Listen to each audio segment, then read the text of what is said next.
అత్తివరదరాజస్వామి దేవాలయం, పెరుమాళ్ దేవాలయం, దివ్యదేశము, కాంచీపురం. 40 సంవత్సరాలకు ఒక్కసారి కోనేరు నుంచి అత్తివరదరాజస్వామిని తీసి బయటపెట్టి 40 రోజుల పాటు దర్శనానికి ఉంచుతారు. అది ఈ దేవాలయంలోనే.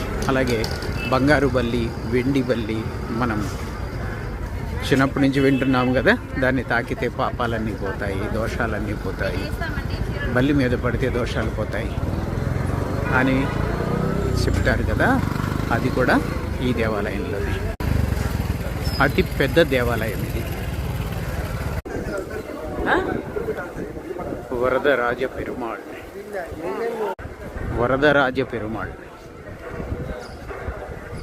బ్రహ్మ మీద అలిగి ఒకసారి సరస్వతీదేవి భూమి మీదకి వచ్చేసింది, నదీ రూపము దాల్చి.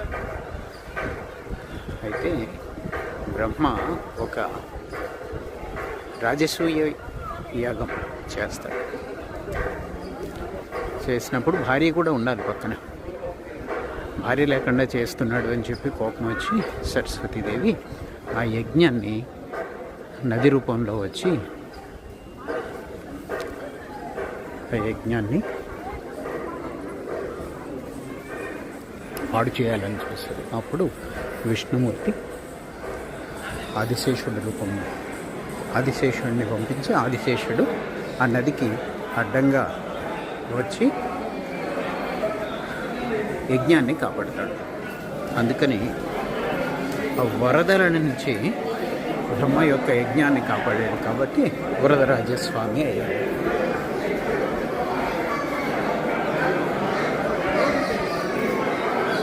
ఉత్సవ విగ్రహం మాత్రమే దర్శనం ఉంది.